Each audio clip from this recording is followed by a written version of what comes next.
Okay, welcome back everyone. Let's continue with the second part of the lecture. So before the break, we were studying this fundamental lemma by Willems and co-authors, which gave us the conditions under which this rank condition on the state input Hankel matrix holds.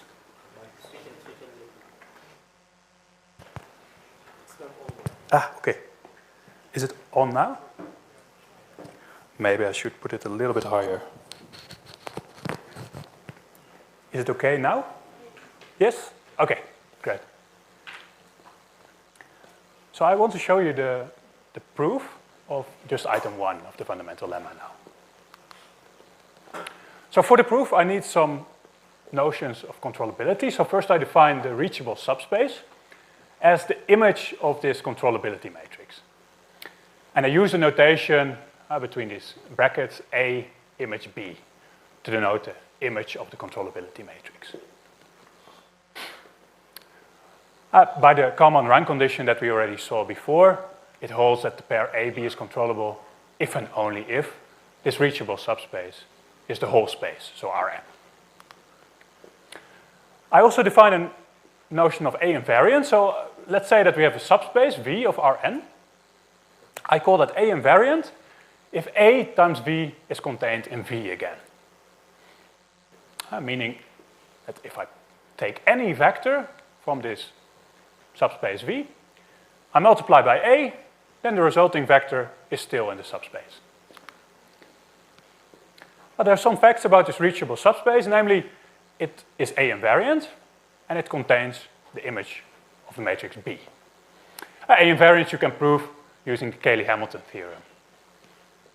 Because you know that A to the power n can again be expressed in terms of the lower powers of A. But you can prove a little bit more, in fact, that reachable subspace is the smallest subspace with the above two properties, meaning A invariance and containing image B. So what does smallest mean? Well, if I take any subspace V that is A invariant and that contains image B, then necessarily that subspace must also contain the reachable subspace. So in that case, we say it's the smallest one. Okay, then finally, we're also going to use this lemma. It's relating controllability of the pair AB to controllability of a pair of extended matrices. So let's have a look at these extended matrices. So I define for a given positive integer k, this matrix calligraphic AK over here. What is that? Well, it takes A, B, puts zeros here, and an identity matrix of size k minus 1 times n. And so this is an extended A matrix of size n plus km by n plus km. In addition to that extended matrix, I also define an extended B matrix, Bk, containing zeros, and finally an identity block of size n.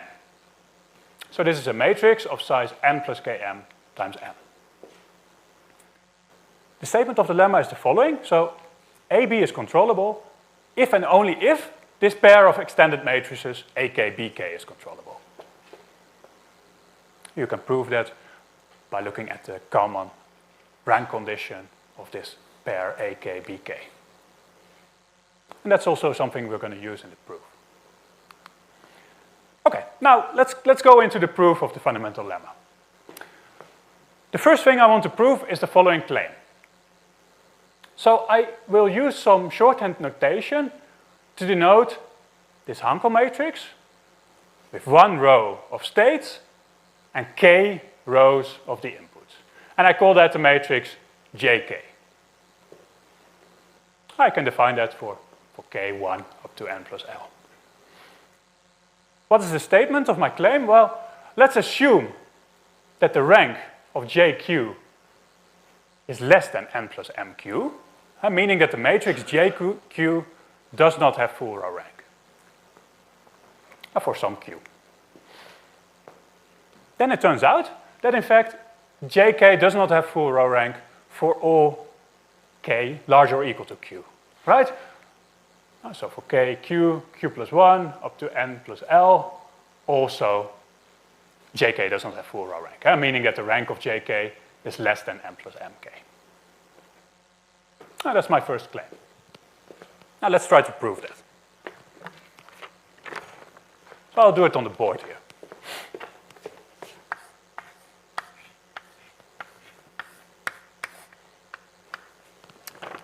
So I'll prove the claim by induction. So I let, first of all, k be in this set.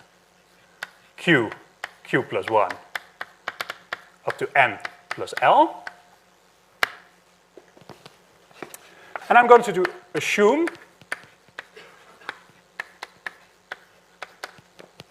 that jk does not have full row rank. So rank of jk is less than n plus mk. My goal is to prove then that also jk plus 1 does not have full row rank. And then the claim follows by induction. If jk doesn't have full row rank, the next one also doesn't have full row rank, and so on. So to prove, also the rank of jk plus 1 is less than n plus m k plus 1. Okay. Well, using the assumption, I know that there exist vectors, let's call them psi and eta1 up to eta k in Rm. Not all 0.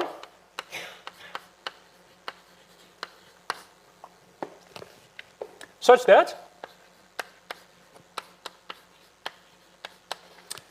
if I put all these vectors together in one row vector, so I look at psi transpose, eta1 transpose, up to eta k transpose, and I multiply now by the matrix jk, I get 0.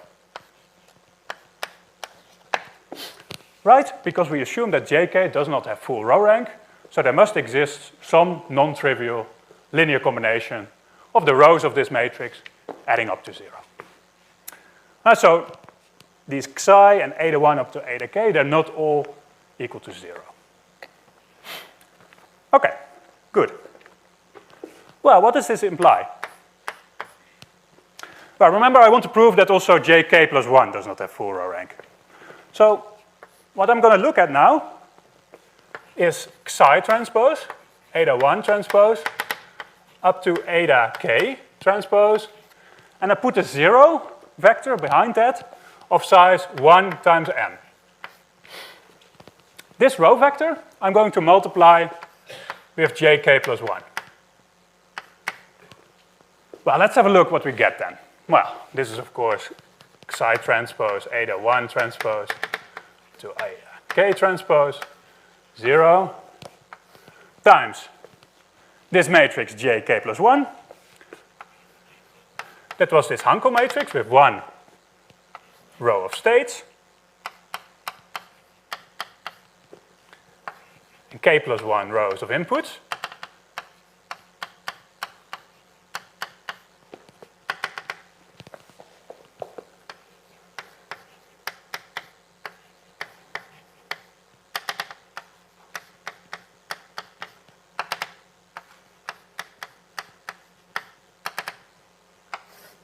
Like this. All right, so one row of states, k plus 1 rows of inputs. Well, because of this 0 block, I'm going to cancel the last row of inputs. So this whole thing is going to be equal to psi transpose, eta1 transpose, up to eta k transpose, times x0 up to uk minus 1 here.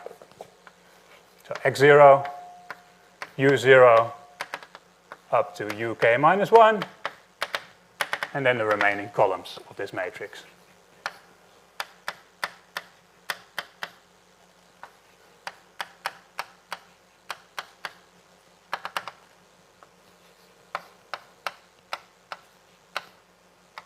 Like this. So question for you. What do we know about this product that I wrote down here?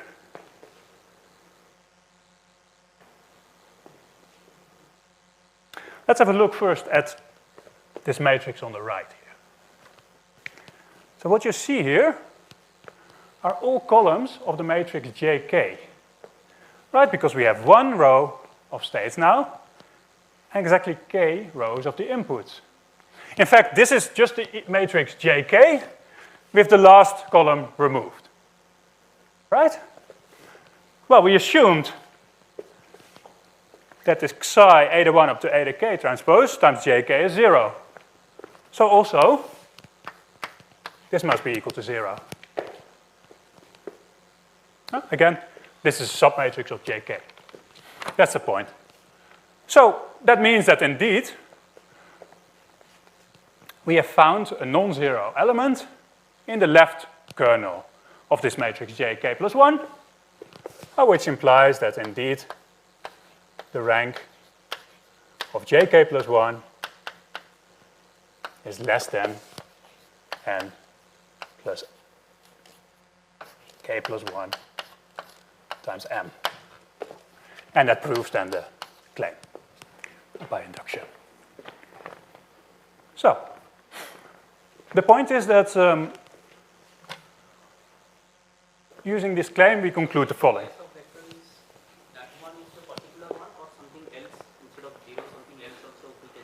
Yeah, that could be the case indeed. Yeah. But of course, when we want to prove this claim, we only need to show that there exists one. Yeah, but there could be others. That's true. Yeah, indeed. Other questions about the proof? No? Okay. So the point of the claim is the following, right? So assuming that this JQ matrix does not have full row rank, then all deeper Hankel matrices, so for K, Q, Q plus 1, and onwards, also do not have full row rank. That's the point. That's what we proved. Okay.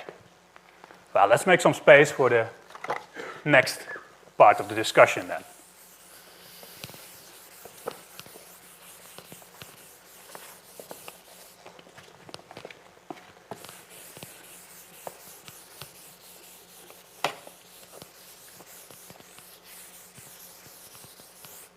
Okay.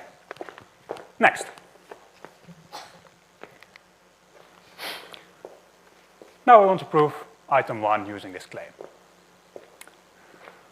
So, remember, item 1 using this notation now can be reformulated as follows. So I want to prove that the rank of JL is exactly equal to n plus ml.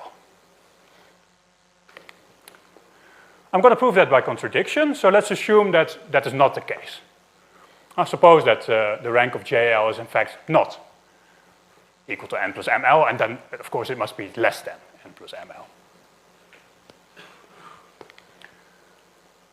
By the claim, it then follows that the rank of JK must be less than n plus mk for all k larger or equal to L. And that's what we just proved. So let's now continue on the board again.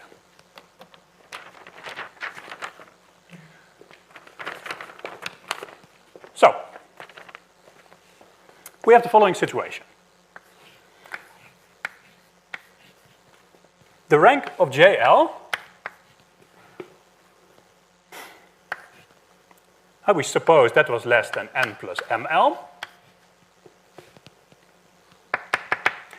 On the other hand, if I continue increasing the depth of this Hankel matrix up to the matrix Jn plus L,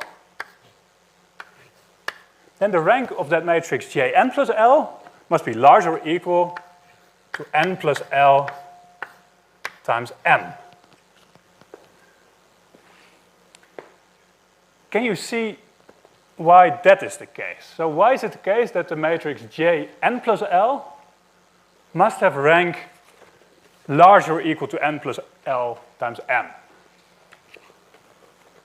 That's due to an assumption we made in the fundamental lemma.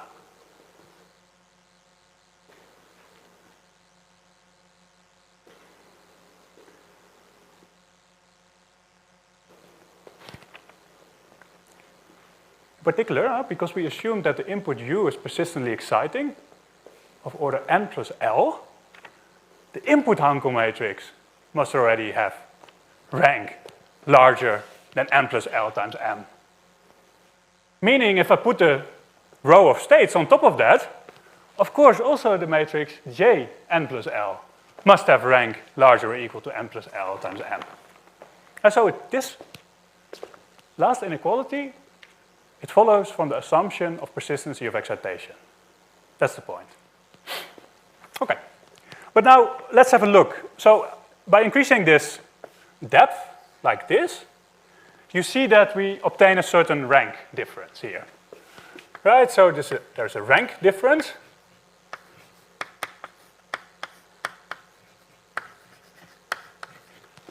And the rank difference in particular is, well, it's larger or equal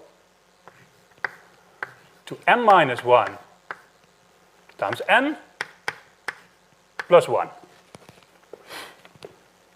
Right, because JL has rank less than n plus ml, and Jn plus L has rank larger or equal to n plus L times m. That means that there must exist some k, a number between L and n plus L minus 1, such that, in fact, the rank of jk plus 1 is equal to the rank of jk plus m. Why is that the case? Well, you see that this rank difference must be at least this number over here. Suppose that the rank only increased by m, at most m minus 1 at every step here. Then I would add only m minus 1 times n to the rank in this process. But since we know that the rank difference is at least m minus 1 times m plus 1, there must be one rank increase here in this process of m. That's the point. So there must be these matrices, jk plus 1 and jk, whose rank have a difference of exactly m. Otherwise, I cannot get this rank difference over here. Okay, good. Now I continue. What I do now is I look at the image of the matrix jk plus 1. My goal is to prove that the image of jk plus 1 is ak plus 1 invariant and also contains the image of bk plus 1. And then we're going to use controllability. Remember, the fundamental lemma had these two assumptions: persistency of excitation and controllability. Persistency of excitation we have already used here, and now we want to use also the controllability. So, I'm going to work out this image of jk plus 1. What is this? Well, this is the image of this particular matrix, right? So I write it down again. x0 up to x t minus k minus 1. u0 up to u t minus k minus 1.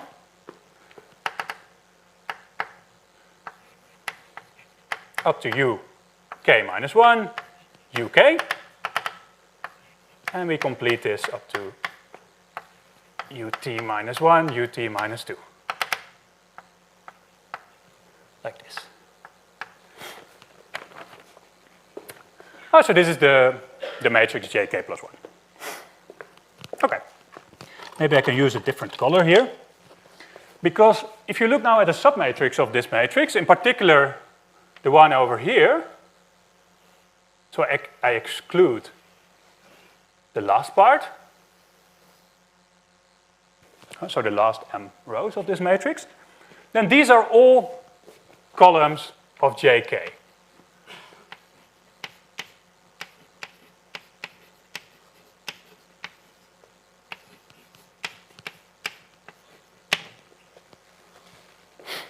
Right, again, because we have here a Hankel matrix of inputs of depth k. Which means that this image of this jk plus 1 matrix must be contained in the image of jk cross Rm. Okay? But we also know something about the relation between the ranks of jk plus 1 and the rank of jk. So let's have a look at the dimensions of the subspaces that we see over here. The dimension of the subspace over here, the image of jk plus 1, is obviously equal to the rank of jk plus 1. Well, what is the dimension of the subspace that we see here on the right? Well, the dimension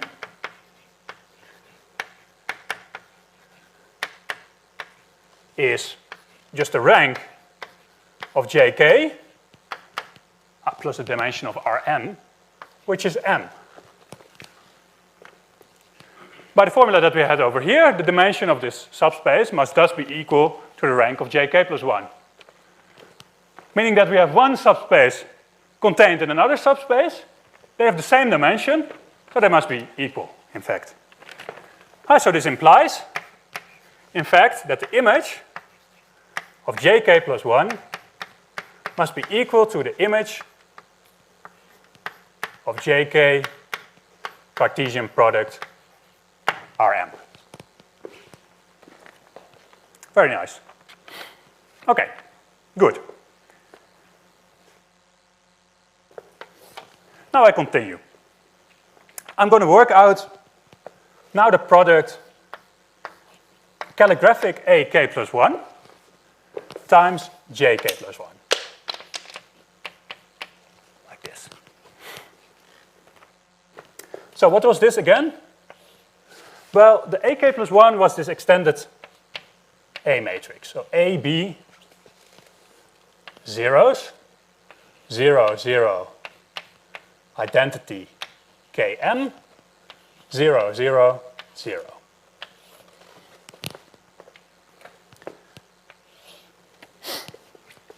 Right, and furthermore, the jk plus 1 matrix we already had before.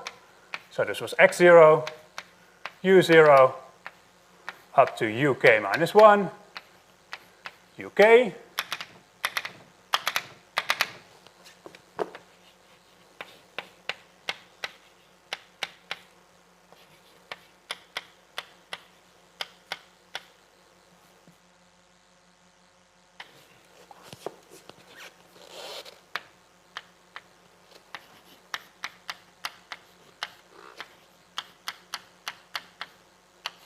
like this. So let's compute what this product is. We have a very nice system here, so I can just create some extra space by writing here on the right. So I work out this product. What is this? Well, let's first have a look at this first column over here. So I'm multiplying A with x0, B with u0, so I'm creating x1 here. Right, so I create x1, then u1 up to uk with zeros. And the u1 up to uk comes from the fact that I have this identity block over here. So the u1 up to uk that appear here are just multiplied by identity. And then finally I get the 0. So I continue this matrix up to x and u t minus k, and ut minus 1, like this, and then the one final row of zeros. Okay, great. Well, let's again have a look at only the first part of this matrix. Also, this first part of this matrix is again a submatrix of the matrix jk. In fact, if I remove the first column of the matrix jk, then this is exactly the matrix that I'll obtain, right? Because I remove the x0, u0, etc. from that. So these are all columns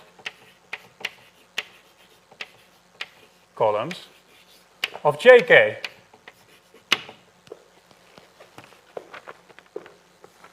Okay, what's the point of that? Well, that implies that if I look at this calligraphic AK plus 1 multiplied with the image of JK plus 1, right, that's going to be in the image of JK cross Rm.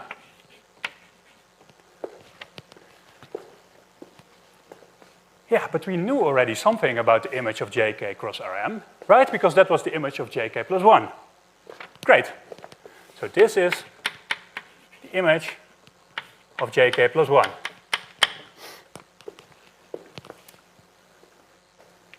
AK plus 1 times the image of JK plus 1 is contained in the image of JK plus 1. In other words, image of JK plus 1 is AK plus 1 invariant.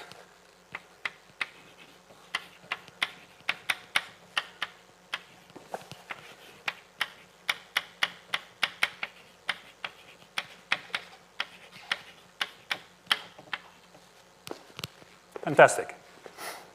So, for the final part of the proof, I also want to show that the image of BK plus 1 is in the image of JK plus 1. And then finally, we're going to use controllability.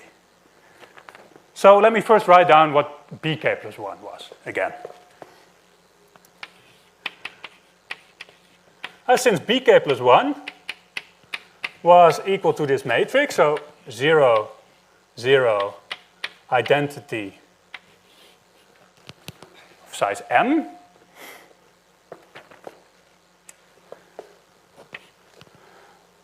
we obviously have that the image of BK plus 1 must be in the image of JK cross Rm. Right, because the image of identity matrix is here, and 0 is in the image of JK. But again, now I'm going to use the fact that the subspace that we see over here is just equal to the image of JK plus 1. And then indeed, you see that the image of BK plus 1 is contained in the image of JK plus 1. Great.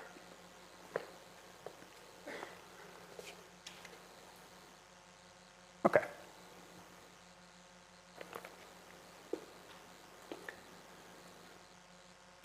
So,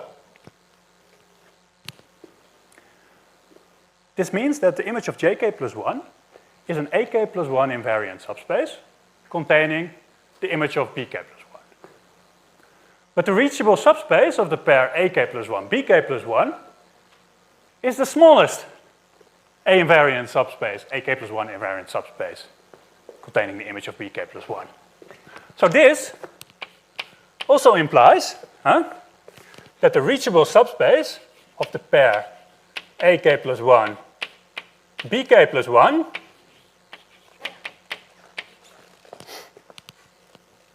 must be contained in the image of JK plus 1. Now, that's great.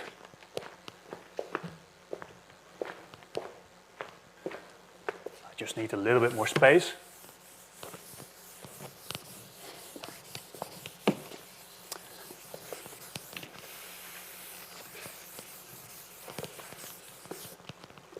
Because what is the point now? Well, we had that AB is controllable.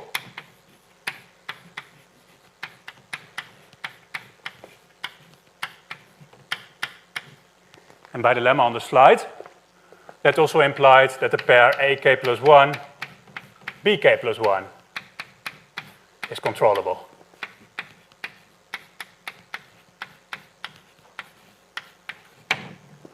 So the reachable subspace must be the whole space, obviously.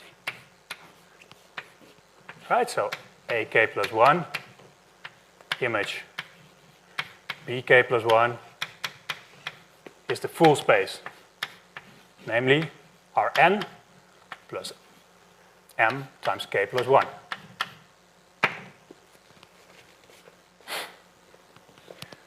Which means that the full space must be contained in the image of jk plus 1. Aha.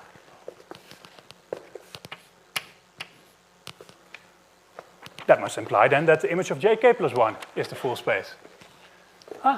So then the rank of jk plus 1 must be equal to n plus m k plus 1. But that's a contradiction. That's a contradiction because by our claim, the rank of jk plus 1 must be strictly less than this number over here. Right? So indeed, we reach a contradiction, and that means that finally we have proved that indeed the rank of JL must be equal to n plus ml. Great. And then we have proved, indeed, item 1 of the fundamental lemma.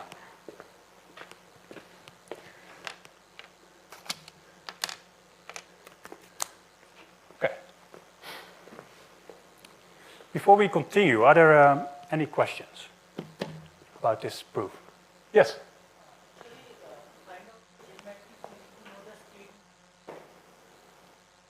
Sorry, for the J matrix, you said?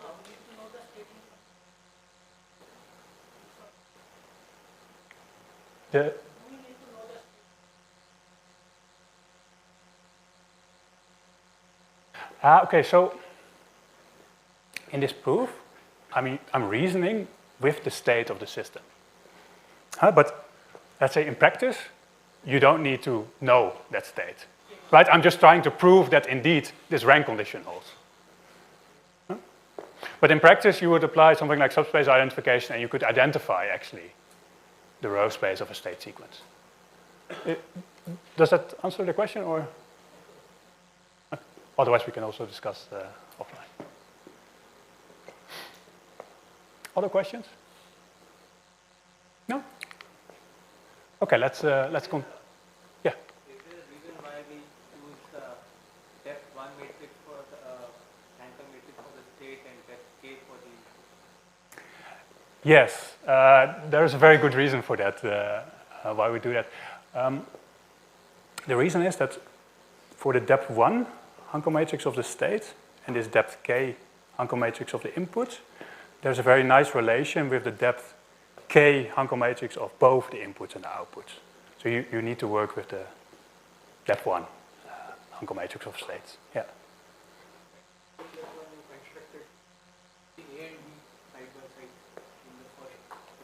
Yeah, indeed. Yeah, indeed. So that's also a good observation, indeed. So let's see. Yeah, when we, or maybe I erased it already. We use indeed in this AK plus 1 matrix, right? You have the A and B next to each other. You multiply with this one row of states, and then you create actually a new row of states. And that's indeed one of the main ideas. Yeah. Mm-hmm. Yeah. Okay. Well, let's continue. And what I want to do now is, I do not want to go in all of the details, but I want to discuss some applications of this fundamental lemma, without showing you any of the proofs.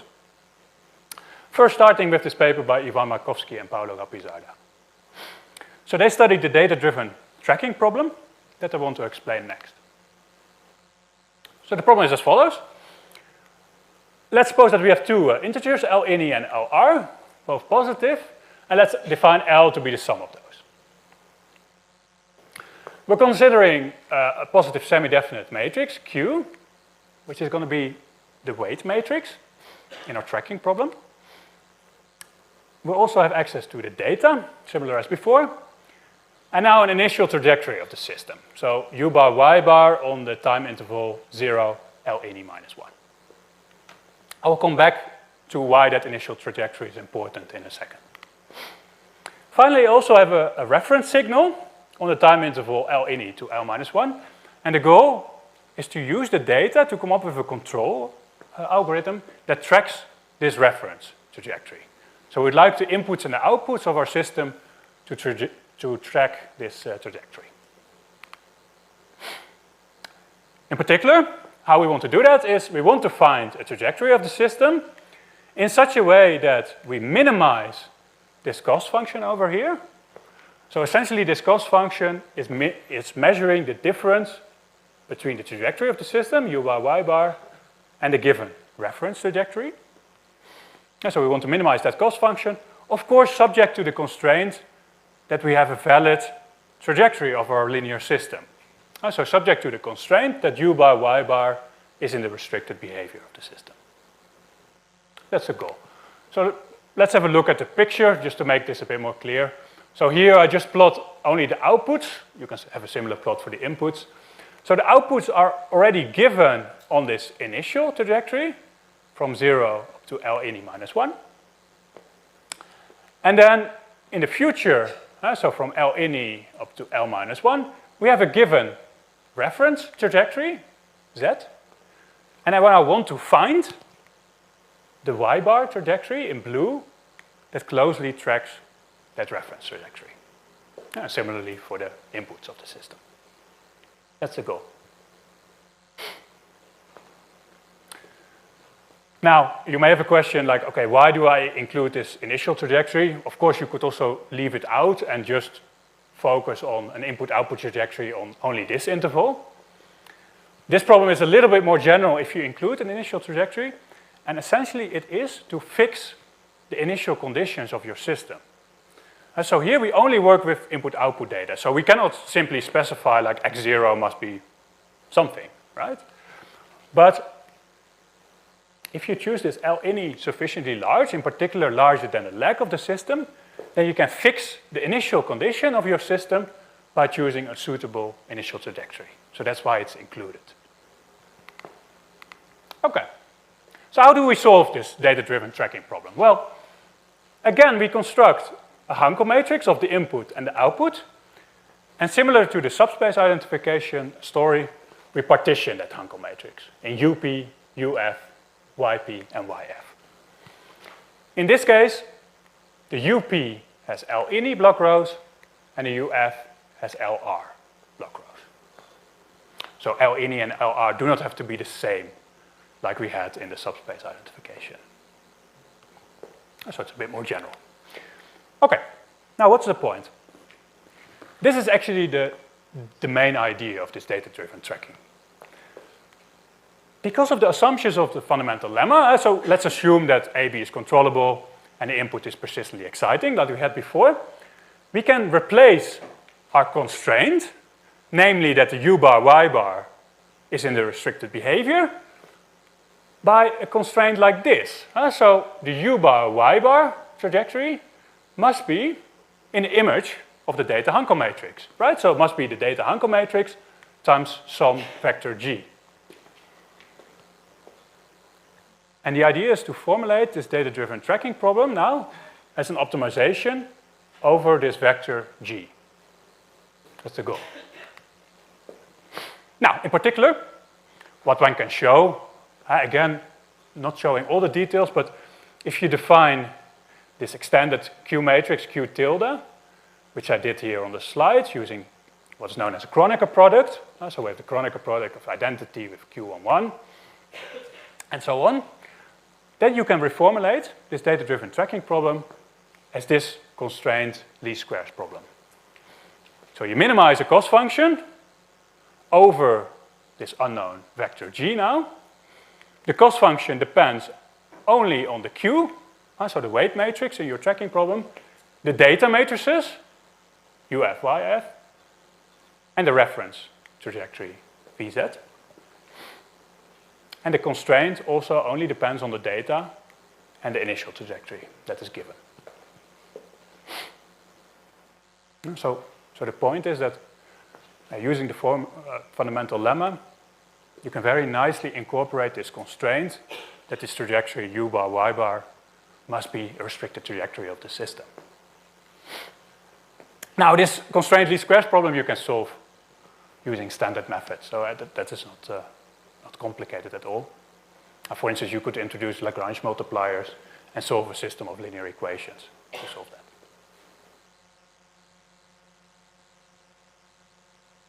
What V stands for which signal you are referring to this V? Ah. This is a reference signal, but Yeah. that is being compared with Y, so that makes sense. But this V is specifically separated from U. So is it an ideal control which you are trying to specify? So the V is the reference signal for the inputs. So I'd like to track both an input and an output trajectory. So in particular, I'd like to make the difference between the inputs and the V small and the outputs and the Z small. So it's an input-output trajectory that you're specifying as a reference. If you don't want to do that, you could also consider a specific problem where you only measure the difference between Y bar and Z. So only specify the difference between the outputs. Does that somewhat answer your question, or? Because sometimes we may not know. Yes, yeah. So in this case, we do assume it to be known. Yeah. But again, as I said, you could also consider a specific case. If, for instance, this Q is of a specific form, like 0, 0, 0, and then some matrix, you could just impose a constraint only on the outputs, right? So yeah, you can handle that. So just as a follow-up. Yeah, sure. In a practical setting, Yeah. what would V mean? Take any practical example. Let's say you want to control a mass spring system. Mm-hmm. So in that case, what would V mean? V. Yeah, Reference input. Yeah, it's just some given input-output trajectory. Yeah? This VZ, it could be anything that you desire to track. From behavioral perspective, so some input-output trajectory that is present in the behavior. Yeah, yeah.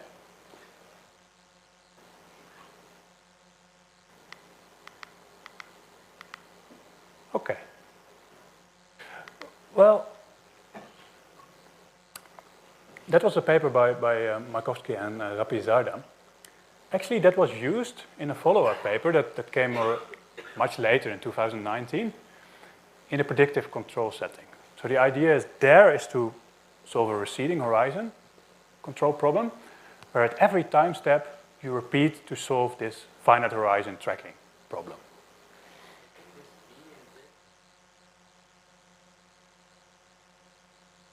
Not necessarily.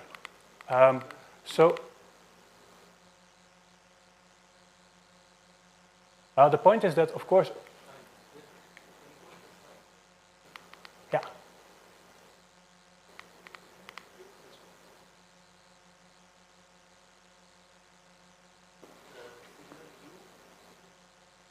Yes, yes. And why is it? Yes. Well, of course, it's not necessary to specify beforehand that the VZ is a trajectory. If it's not a trajectory of the system, then I cannot make this cost function 0 in general. But I can still try to minimize it. So for instance, in this example on the slide here, I'm also not tracking exactly this reference trajectory, right? Which means that, depending on the matrix Q, of course, I'm not making this cost function exactly equal to 0. But I can still try to track it approximately. So it's not specified beforehand, but of course you could apply it to the situation where VZ is a trajectory, valid trajectory of the system. And that would definitely make sense, of course. So this kind of a controller would lead to an open loop? Open loop, yes, indeed, yeah. Yeah, so you're computing a trajectory, input trajectory of the system. Yeah, that's indeed, okay. In this follow-up work on predictive control, you solve that in a receding horizon fashion. And that's actually a kind of way of creating feedback, because you repeat this computation of this open loop controller. Yeah. You can impose some constraints. Yeah, indeed. That's not something I showed here, but that would lead to additional constraints in this problem. That's true, yeah. Yeah, and in the predictive control literature, that has been studied a lot indeed. Yeah, that's true.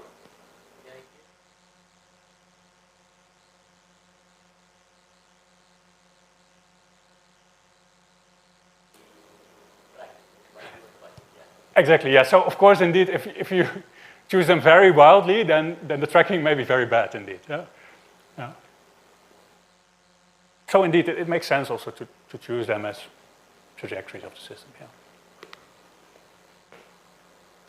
Okay. So about this follow-up work, again, I already explained the idea a little bit. So this was the work by Coulson and co-authors. The idea is to repeat this computation of this finite horizon tracking problem and to make it into an online procedure. So again, we have given data, the weight matrix Q, some initial trajectory of the system, and a reference signal. The important difference here is that the reference signal is now defined on the time window from L ini to infinity, and not on a fixed finite length time window. So we start by setting time tau 0. And the idea is now to compute a trajectory that again predicts LR steps in the future. So I compute this U predicted and Y predicted that solve again this tracking problem. So I solve the same cost function as before. Again, want to make the predicted UY trajectory close to the reference, subject to the constraint that this whole trajectory is in the restricted behavior.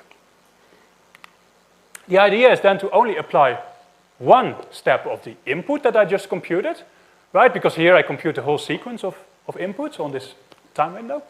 I apply just the first one to the system, and I measure the corresponding output. And then the idea is to repeat the procedure.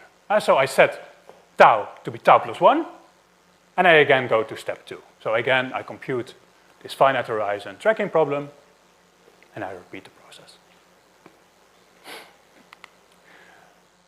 Coulson and co-authors showed the equivalence with model predictive control under suitable assumptions. So in particular, you need to assume the controllability and persistency of excitation conditions of the fundamental lemma, and also the L ini needs to be larger than the lag of the system.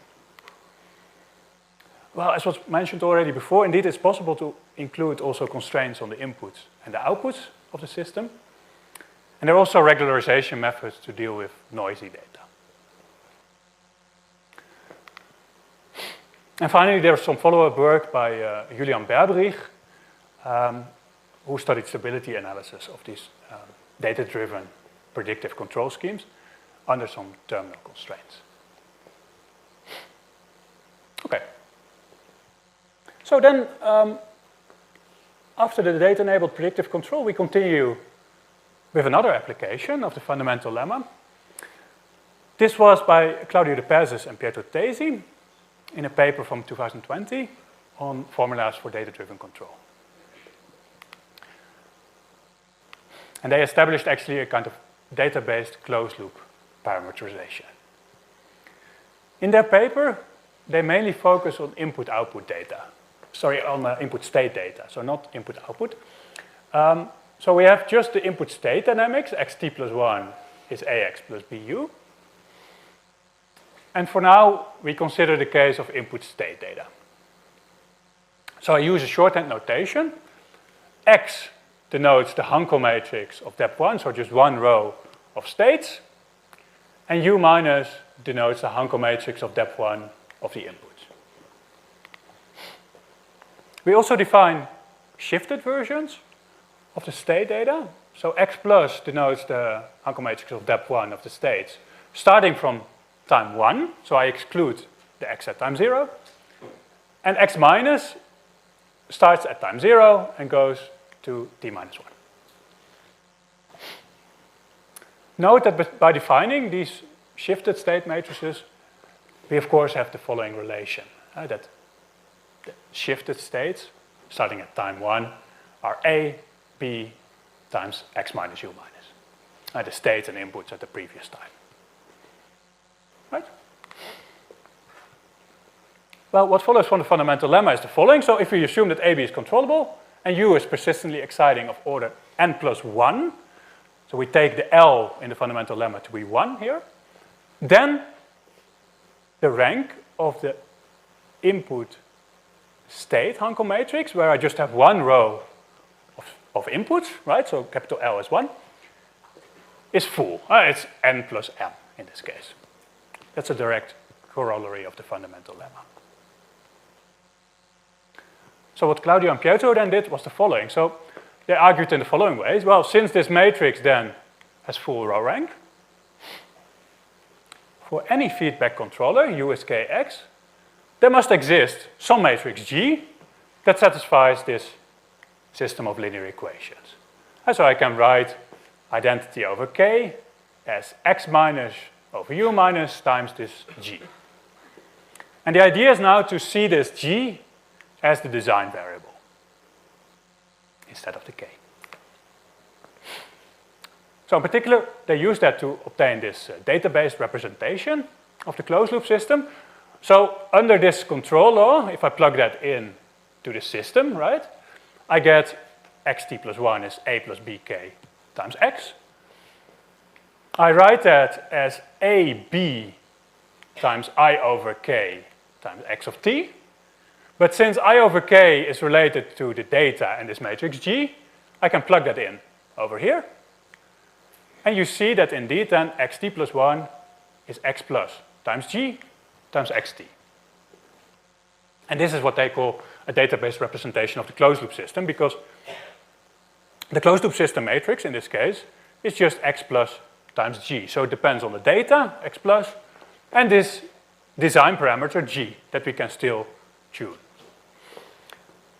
There are different problems they considered then in their paper. One is stabilization. So there the goal is then to choose this G in such a way that x plus times G is stable. Yeah? So indeed, using the data, you create then a stabilizing controller. Are there any extensions for this work for the eigenvalue assignment problem, or only stability? Yes, there is also some work on eigenvalue assignment indeed. Together with Andrea Bisoffi, they considered that problem indeed. Yeah.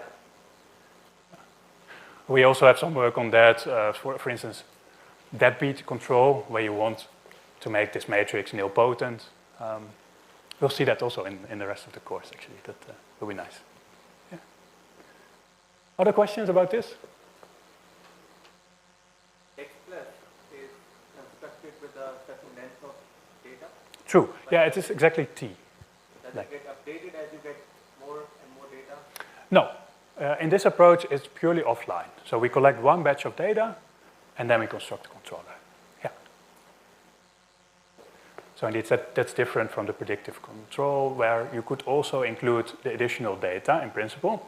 Although in the first papers, they did not also do that. So it's always from one batch of data, you construct the controller.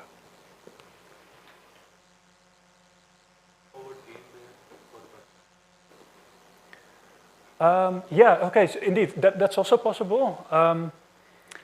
That's indeed something we worked out together with Harry Trentelman. So we studied the tracking problem there also. Yeah, that's possible.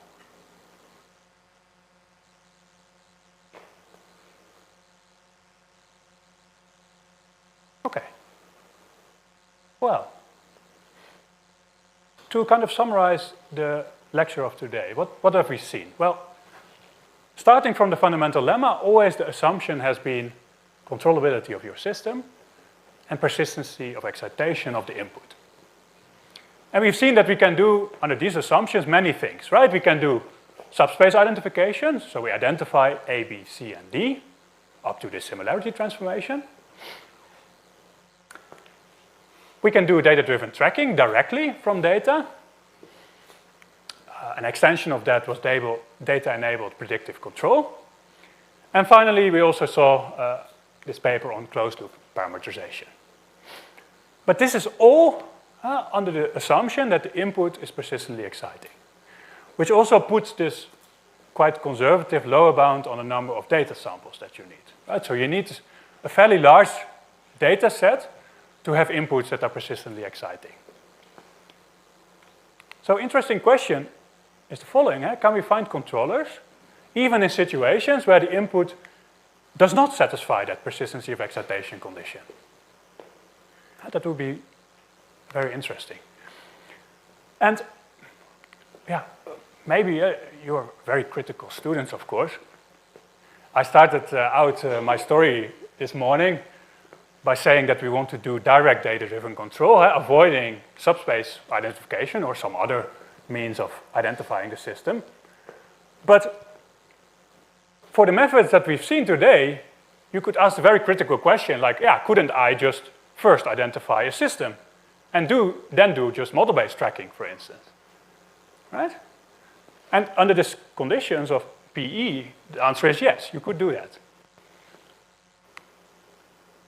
But the very interesting question is the following. So in situations where I do not have persistency of excitation of the input, and perhaps I cannot uniquely identify a model, can I still do control? At least for some control problems. Or can I still maybe identify certain system properties that my system has? That would be very interesting. Also, this is something I stressed before, so indeed, this persistency of excitation condition that puts a lower bound on the number of data samples. But what is the minimum number of data samples that I need for a certain control task, like stabilization or tracking or something else? That's not clear at the moment. Persistency of excitation is certainly sufficient to do these things, but it may not be necessary. And then finally, what about noisy data? So far, we assumed that the data was always this restricted trajectory of the system. And there was no noise, right? We measured exactly this trajectory of the system. But in practice, we may have noise on the data. And how to deal with that? So all of these questions we're going to, we will address in this course. But before we can do that, we really need a new framework for data-driven control. And that's going to be the topic of day 2. So tomorrow, Kanat is going to start by talking about this paper on data informativity.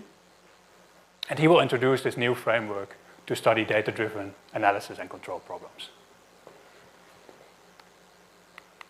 So that brings me to the end of today's lecture. Let's quickly recap. So I've attempted to give you this historical perspective by talking about subspace identification and then the fundamental lemma, and these direct data-driven control approaches that use the fundamental lemma. Tomorrow we will introduce the data informativity framework to deal with data that are not necessarily persistently exciting, and to also find controllers in situations where system identification is not possible. Then on day 3, we will even continue with that to talk about noisy measurements. And we will also use the data informativity framework for that. So that's the end of today's lecture. I want to thank you very much for your attention. Thank you.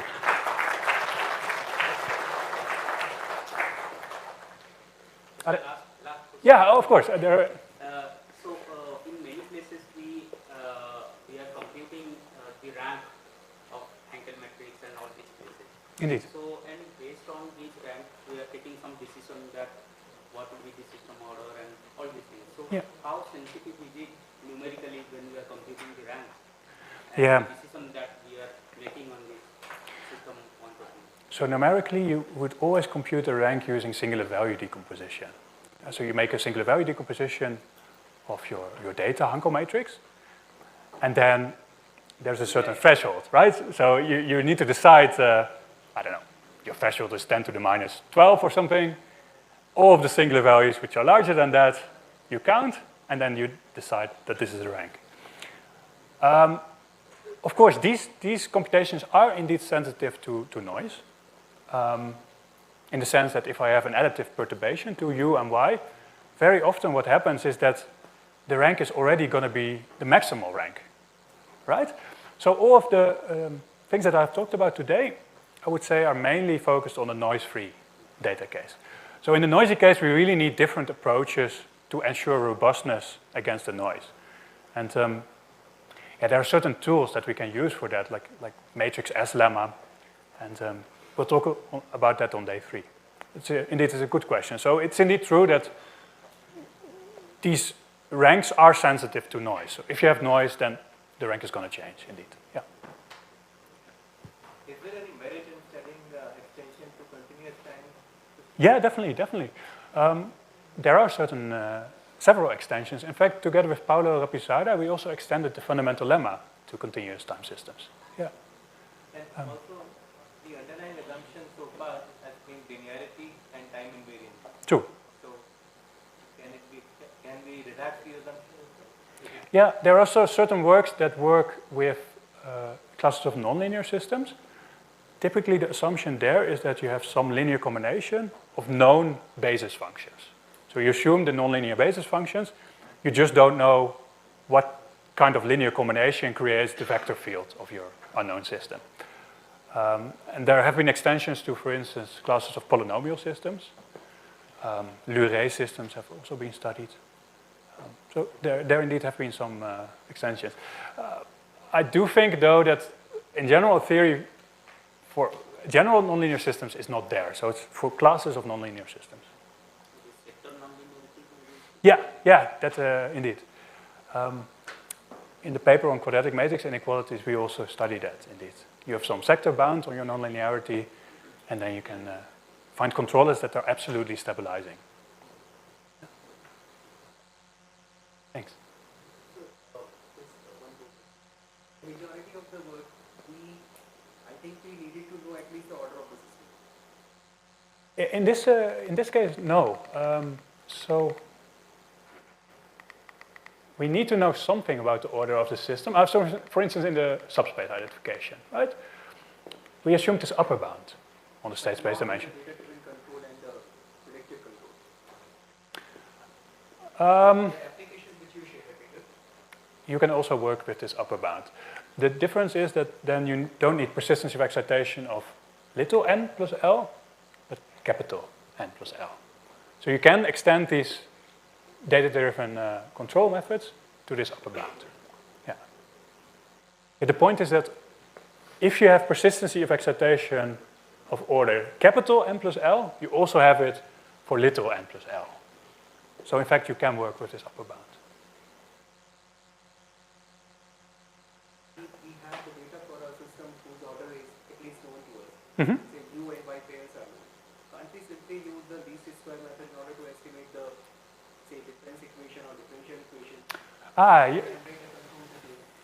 True. That could also be, yeah, indeed. So if you know the order, you could also focus on identifying an AR model, autoregressive system.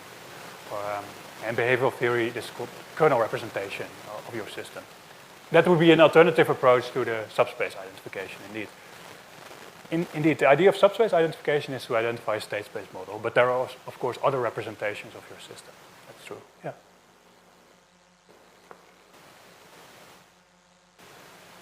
Yeah.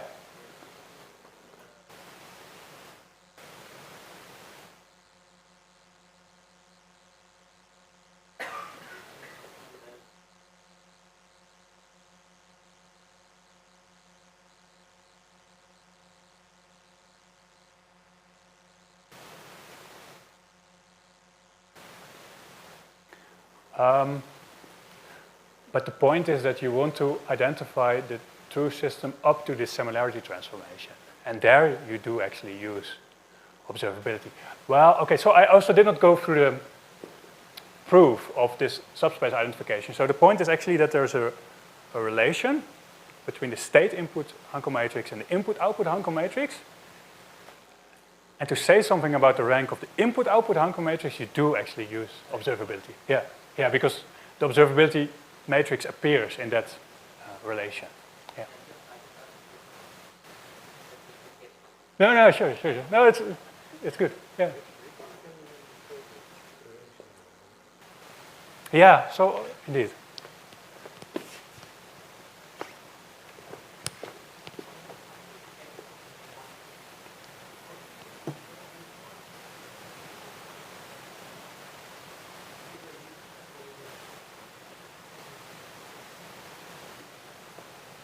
Yeah, so the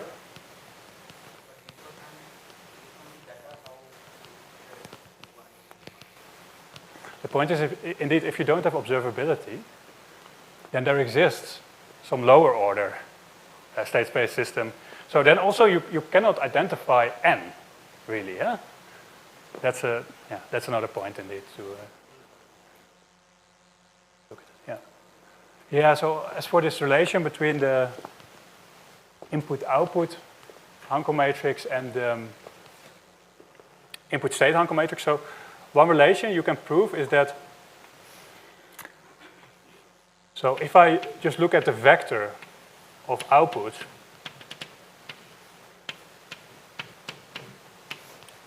let's say like this. This is related to the observability matrix.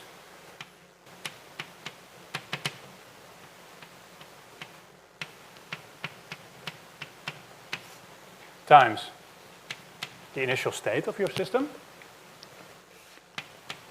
plus what is known as a tuplets matrix of Markov parameters. So that's D on the diagonal,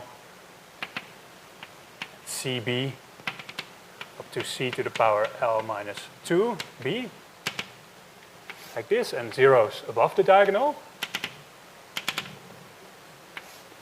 times the inputs.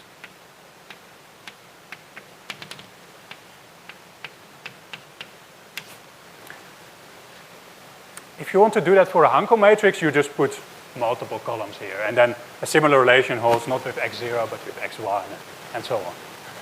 But this relation is often used in the subspace identification literature, and you see that here indeed the observability matrix comes into play.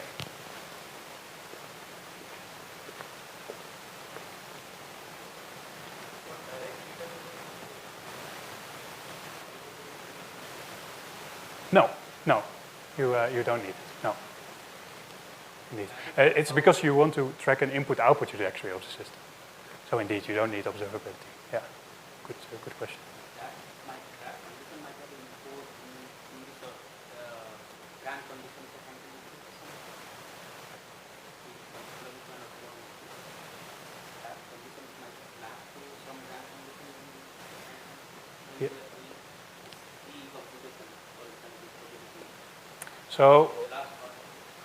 So without observability, indeed, you do not have the same rank condition on the input-output Hankel matrix, but still, you can parameterize all input-output trajectories of the system using the fundamental lemma, because the fundamental lemma does not require observability.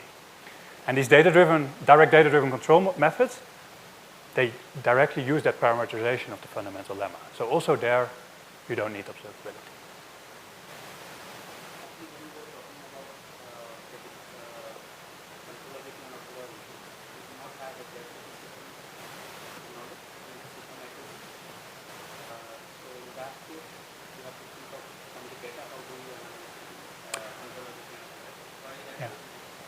Yeah, so here, yeah, I see your question. But here really it's a prior knowledge. So you assume a priori that AB is controllable. Yeah.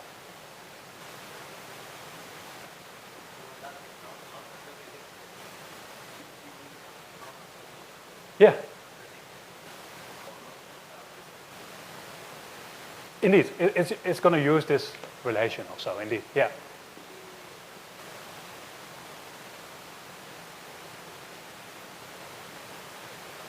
Sorry, maybe it would be? It's capital N. You mean in the second problem of the problem-solving session? Yeah, indeed. Yeah, definitely. So, okay, maybe to give some context. the second problem, in the problem-solving session, I just give you some input-output data, and you try to identify this state space dimension N. You have an upper bound, which is 7 in that problem. I can already reveal that the true state space dimension is not 7. It's going to be larger. But you try to identify what is this N in that problem. Yeah, thanks. All right. Yeah, thank you all again.